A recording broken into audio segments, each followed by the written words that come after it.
Salut à tous! Quand on commence la guitare, notamment en métal, on cherche rapidement à jouer nos premiers morceaux. Et c'est vrai que souvent, on se cherche quelques petits raccourcis pour se simplifier la vie. Petite anecdote, moi quand j'ai commencé, mon grand frère qui avait déjà quelques années de pratique m'a conseillé de m'accorder en drop pour apprendre mes premiers riffs de métal. Mais alors, c'est quoi le drop? Il y a différentes sortes de drop et ici je vais vous parler du drop D. Le drop D, ça consiste à descendre d'un ton la corde de mi grave sur un accordage standard. En descendant donc d'un ton ce mi grave, nous obtenons un Ré. Le Ré en anglais se dit D, ce qui donne le nom à notre accordage de drop D. Et ça va vous permettre quoi cet accordage? Eh bien ça va vous permettre de pouvoir faire un power chord, c'est-à-dire un accord de tonique et de quinte avec seulement un doigt. On va donc pouvoir enchaîner les power chords avec un seul doigt sans trop se fatiguer. Et quand on débute, eh ben c'est pas mal. Alors là je viens de parler du drop D en partant d'un accordage standard. Sachez qu'il existe également toute une ribambelle de drop. Si vous descendez toutes vos cordes d'un ton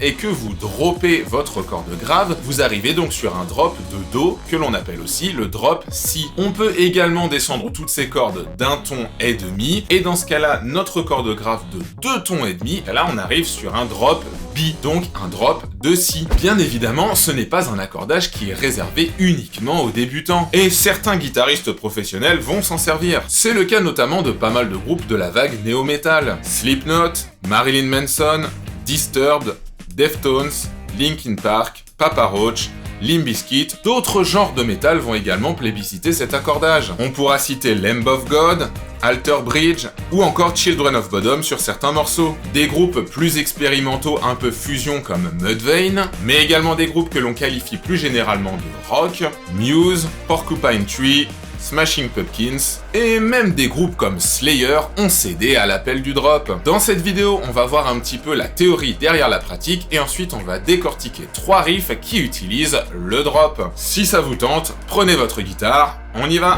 Le principe du drop, comme je le disais tout à l'heure, c'est du coup de descendre notre corde grave d'un ton. C'est-à-dire que sur un accordage standard de Mi, La, Ré, Sol, Si, Mi en partant du Mi grave, ici notre Mi va devenir un Ré. Donc ça va sonner comme ça. Ré, La, Ré, Sol, Si, Mi.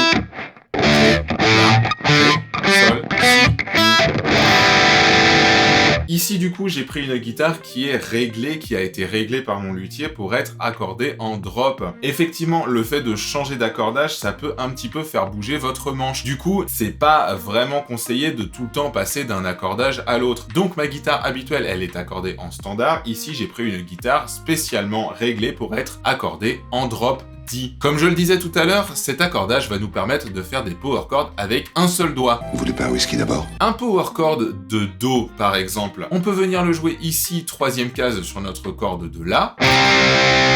D'habitude avec un power chord, je dois faire un espèce de barré ici avec mon index, puis ensuite venir jouer la quinte et la tonique avec d'autres doigts. Je peux faire un barré ici, je peux jouer avec 2 doigts, ça c'est suivant vous comment vous êtes habitué à le jouer. Mais ici, du coup si je veux jouer ce même power chord de Do, je vais venir 10e case sur ma corde du coup de Ré grave, et je vais venir jouer un barré. Vous voyez, je vais faire un barré sur mes 3 cordes graves, mais cette fois-ci à la 10e case.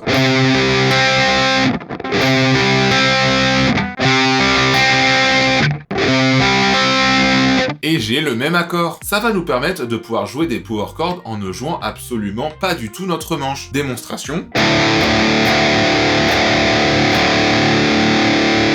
Là, j'ai un power chord de Ré, effectivement, à vide, comme ça, je joue Ré, La, Ré. C'est un power chord de Ré, et du coup, je peux jouer sans utiliser du tout ma main gauche.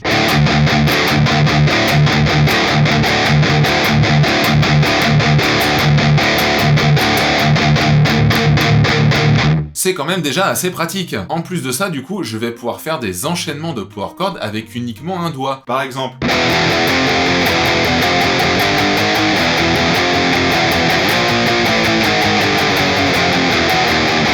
Vous voyez tout ça avec uniquement un seul doigt. Bien sûr, je peux aussi jouer mes barrés avec un ou plusieurs autres doigts.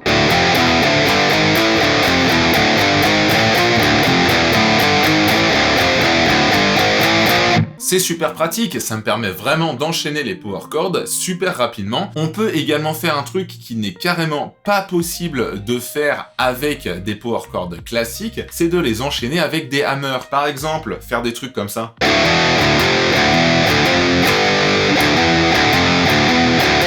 Ou encore comme ça.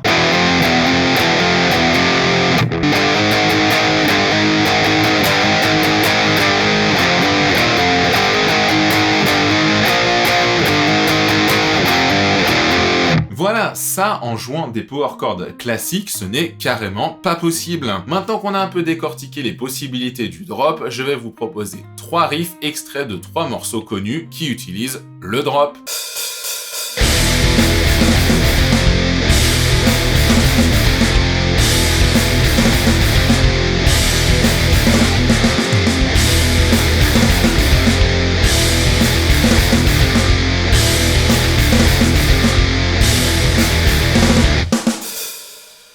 On commence avec les punks de Refused. Dans leur morceau probablement le plus célèbre, New Noise, ils sont accordés en drop, et je vous montre du coup par la même occasion que le drop dit n'est pas réservé que au rock et au metal. Là, c'est un groupe plutôt orienté punk, et ils vont utiliser le drop. Ce riff est très simple, il va utiliser uniquement 2 doigts et il va jouer uniquement des barrés à vide à la 2e et à la 3e case. Comme c'est punk, vous pouvez le jouer tout avec uniquement des attaques vers le bas, ça ne sonnera que mieux.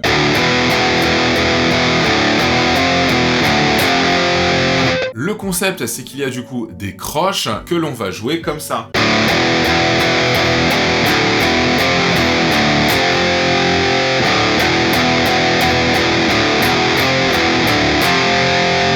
Voilà, il n'y a vraiment, je pense, aucune difficulté, si ce n'est d'être bien régulier au niveau de la main droite pour bien attaquer les croches de manière régulière.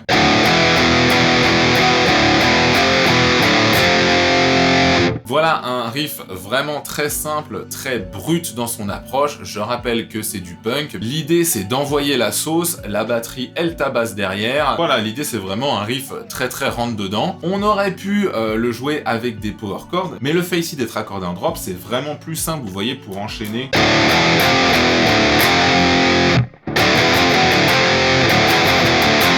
Il faut juste bien réfléchir aux doigts comment on vient les placer. Attention quand même, le tempo est assez élevé, on est en croche mais on est en 210 battements par minute.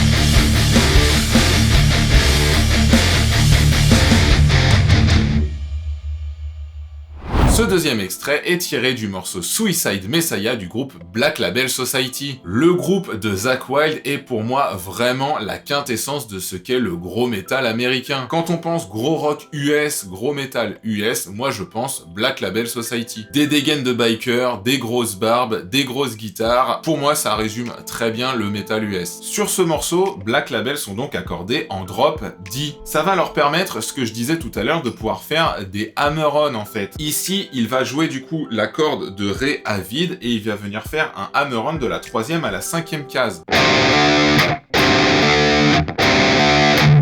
Puis ensuite, on va enchaîner avec des palm mute et on va venir jouer ensuite un accord de quarte en ne jouant simplement que la 3e case, corde de La et de Ré. Ça nous donne quelque chose comme ça.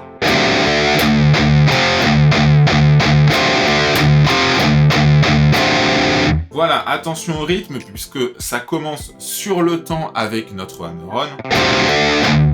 Mais ensuite, vous entendez quand on vient jouer le deuxième hammer-on, il va être à contre-temps. C'est-à-dire qu'on va venir jouer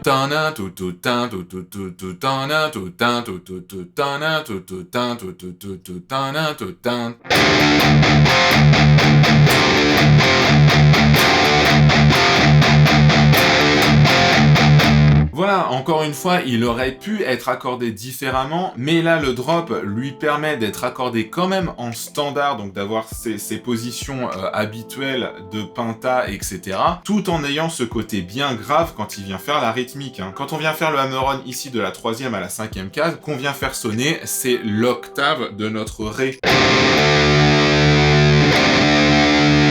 C'est quelque chose, cette sonorité un petit peu d'approche comme ça, pour arriver à une octave avec cette note à vide. C'est marrant, c'est un truc que je trouve que l'on retrouve assez souvent dans le rock et dans le metal US, ce truc-là.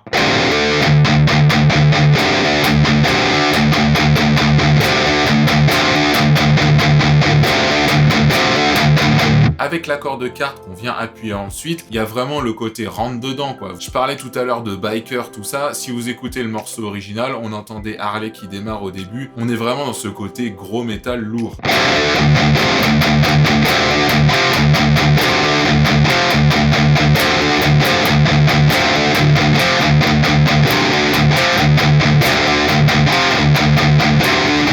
Un riff sans trop de difficultés, ça enchaîne de la double croche, mais on est sur un tempo assez lent, on est en 76 battements par minute. C'est vraiment un tempo lourd avec une batterie très lourde, très droite comme ça, avec du gros riff, très très bien pour travailler son rythme lorsque l'on débute.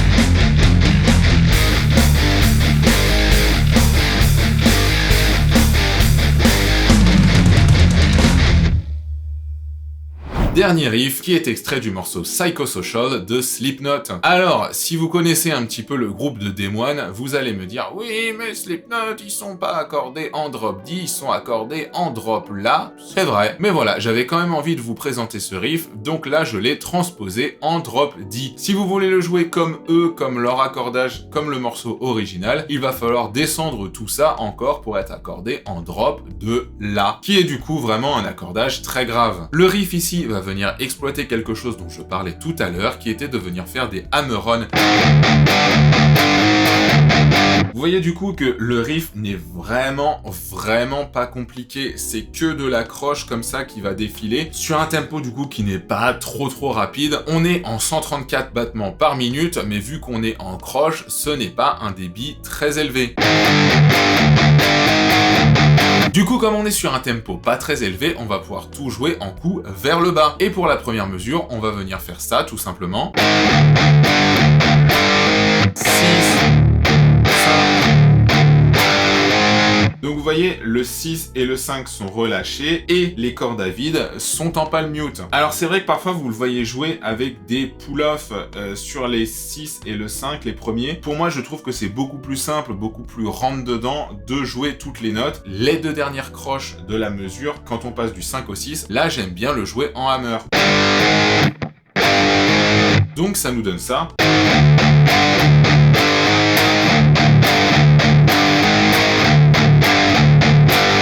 Trois fois de suite la même mesure, et pour finir la mesure de conclusion, la quatrième mesure, ça va être de venir tout jouer en palm mute et de faire ce truc là. 6, 5, 3, 0, 3, 5, 3, 2. C'est vraiment très lourd. Voilà, l'idée ça va être d'enchaîner ça, hein.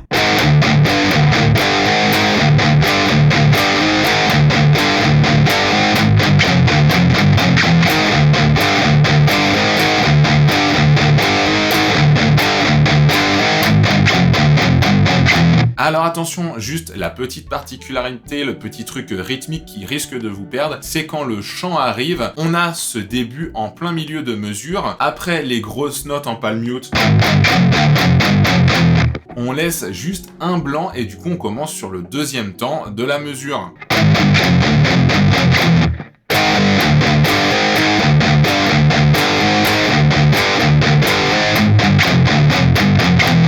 voyez, ça peut un petit peu vous perdre, c'est aussi histoire de créer un petit effet de surprise dans la musique qu'ils ont fait ça, et ça conclut du coup nos riffs en drop. Et voilà, on est arrivé à la fin de cette vidéo consacrée à l'accordage drop D. J'ai cité quelques groupes en début de vidéo qui étaient accordés en drop, mais bien évidemment vous pouvez en retrouver des tas et des tas d'autres. N'hésitez pas d'ailleurs à me dire dans les commentaires quel est votre morceau préféré ou votre riff préféré qui utilise cet accordage. Si la vidéo vous a plu, n'oubliez pas également de me le dire, j'ai plein d'autres idées de morceaux qui utilisent cet accordage et je serais ravi de faire une partie 2 sur ce thème. Si vous n'êtes pas encore, abonnez-vous à ma chaîne, moi je vous dis à très bientôt, ciao, ciao.